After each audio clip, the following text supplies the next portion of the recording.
ايه اللي حصل من شويه؟ قصدك على المنتخب؟ ايه اللي حصل من شويه يا عم محمد؟ كابتن حسام حسن يمكن كان في مؤتمر صحفي ساخن جدا في المغرب، مؤتمر الطبيعي لمباراه نيجيريا اللي بينظمه الاتحاد الافريقي، لسه خلصان من ساعه. ويمكن كان في هجوم شديد جدا من الجماهير المغربيه على الكابتن حسام، وهو رد كمان. انت عارف الكابتن حسام عنيف اصلا في ردوده. فبعض الجماهير كانوا غضبانين جدا ان كابتن حسام قلل من فندق الاقامه في طنجه، اتكلم على التنظيم، اتكلم على عدم تشجيع الجماهير المغربيه للمنتخب المصري.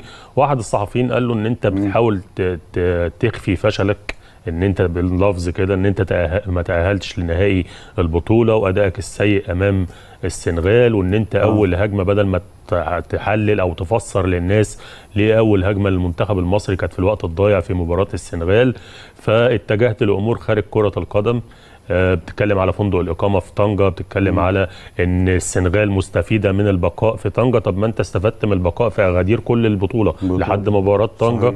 فطبعا الكابتن حسام رد ان ده سؤال مش محترم، وده سؤال مش مهذب ملوش علاقه بالاعلام، فهو هيتجاهله ومش هيرد عليه.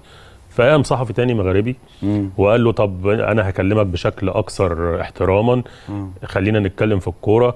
انت ليه فشلت مع منتخب مصر في ان انت تتأهل لنهائي البطولة؟ ليه ما اديتش اداء يليق باسم المنتخب المصري؟ فكرة ان انت دايما بتتكلم على 7 بطولات او 7 القاب، طب ما انت بتشكك في انتصارات المغرب، ما انا ممكن دلوقتي اشكك في ال7 بطولات اللي انت خدتهم. فبرضه الكابتن حسام رد بنفس العنف، فواضح ان الدنيا متوتره بشكل كبير جدا. واعتقد ان دي مؤتمرات صحفيه فنيه، يعني انا حتى من زمان، انا 20 سنه بحضر المؤتمرات الصحفيه في مراقب للمباراه، لما حد بيحاول يطلع بره الاطار الفني المفروض يرجعه تاني. فهي بدأت من المؤتمر اللي بعد مباراة السنغال، اعتقد ما كانش فيه كلمة فني، يعني الكابتن حسام كان كل كلامه على الراحة والإجهاد، على الراحة والإجهاد والفندق في طنجة والجماهير المغربية اللي ما شجعتش المنتخب المصري. يعني ايه العلاقة يعني ايه، يعني مع احترامي الشديد، يعني ايه الكابتن حسام بيقول ازاي الجماهير المغربية ما تشجعش مصر؟ معلش انت مالك؟ على فكرة أنا يعني تواجدت في كل ماتشات كأس الأمم الأفريقية. احنا مش هقول احنا مالنا كمصريين، أنا بلعب كورة، أنا مش مستني حد يشجعني. أنا ما بلعبش في أرضي بالظبط، أنا المفروض أبقى متوقع أي حاجة. أيوة. الجمهور المغربي من حقه يشجع أي منتخب بالظبط. عندنا حتة العروبة وحتة المساندة والكلام ده، لكن في النهاية أنا مش هقدر أجبر الجمهور. وأنا عايز أقول لك إن كتير جدا، أنا ليا أصدقاء كتير جدا في المغرب وعلى تواصل معهم، قالوا لي إن المنتخب المصري لاقى مساندة كبيرة جدا في دور المجموعات. صحيح. وفي مباراة بنين في دور ال16 لحد حركة الكابتن حسام لما راح بعد هدف محمد صلاح واشتبك شويه حتى بالاشارات مع الجماهير المغربيه. فده طبعا ادى لانقلاب عدد كبير جدا من جماهير المغرب على منتخب مصر، بجانب ان هم كانوا زعلانين شويه ان كان في ركله جزاء غير محتسبه ضد المنتخب المغربي، وان الاعلام المصري فخم في الكوره وقال ان مش من حق المغرب، او المغرب صعدت بطريقه غير شرعيه، فده برضه زعلهم شويه. عموما ده وارد في الكوره، يعني انا ضد المثاليه في الكوره. جمهور الكوره هو جمهور كوره. انت جمهور الاهلي ما بيشجعش الزمالك في بطوله افريقيا، وجمهور الزمالك ما بيشجعش الاهلي. امر طبيعي. في ديربيات في شمال افريقيا، مصر تونس المغرب الجزائر، دايما تلاقي في حساسيات الديربيات وشمال افريقيا والكلام ده طبيعي جدا. وبالتالي احنا ما كانش يجب ان احنا ناخد الموضوع لخناقه احنا براها. طب هو طبيعي يعني مع احترامي الشديد ان الكابتن حسام برضو يعمل الكلام ده.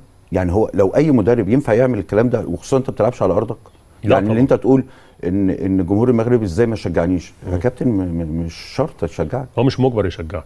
مش لو شجعك دي حاجه كويسه، لكن لو ما شجعكش مش هطلب منه اللي هو يشجعني. بالظبط. ومش هبرر الخساره او الاداء بان هو ده السبب.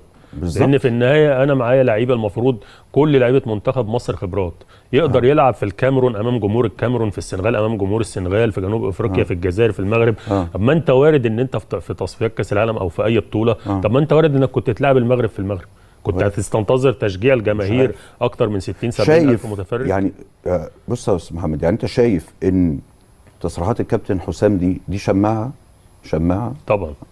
انا شايف ان الكابتن حسام كان الاداء سيء جدا في مباراه السنغال، اداء لا يليق باسم منتخب مصر. هو لو طلع اتكلم فني كان هيبقى عنده مشكله كبيره، لان احنا عملنا مباراه كارثيه من وجهه نظري انا، ان انت منتخب مصر باللعيبه الموجوده عندك اللي ارفض التقليل منها تماما، قصه محلي ومحترف ده احنا طول عمرنا بناخد البطولات بالمحليين، وطول عمرنا بنصعد كاس العالم بالمحليين، وطول عمرنا عندنا افضل لعيبه محليين، وده بنستغلها كميزه مش عيب، ان الفرقه بتبقى مترابطه، اللعيبه عارفه حافظين بعض وبيلعبوا مع بعض، وده طول عمرنا كده من ايام الكابتن حسن شحاته والكابتن الجوهري. طب ده عيب جيل، عيب مدير فني او جهاز فني؟ طبعا عندنا مشكله فنيه كبيره جدا. عندنا مشكله فنيه في مباراه السنغال تقريبا. انا ممكن اختلف معاك في الانترو، انا سمعتك قلت ان الاداء كان جيد في البطوله الا مباراه السنغال. لا الاداء ما كانش جيد خالص. انت تعالى نمسكها واحده واحده. اول مباراه زيمبابوي، انت زيمبابوي هو اضعف فريق في البطوله تصنيفا، انت وصلت معاه للدقيقه 90 وانت 1-1، فانت كان في كارثه في ماتش زيمبابوي، محمد صلاح جاب لك جول في الدقيقه 90. نروح لمباراه جنوب افريقيا، انت اتضغطت 70 دقيقه في منطقه جزاك، بس احنا لقينا لك العذر، قلنا ان انت مطرود منك واحد محمد هاني، عدينا. رحت لانجولا اللي هي اضعف منك كتير جدا، اتعادلت، واحنا قلنا ان انت اكيد مريح لعيبه كتير، برضه احنا لقينا لك العذر. رحت البنين اضعف منتخب تاهل لدور ال16، دخلت معاه اكسترا تايم، يعني ما قدرتش ان انت تحسم المباراه في الوقت الاصلي. لعبت مباراه ساحل العاج على افضل ما يكون.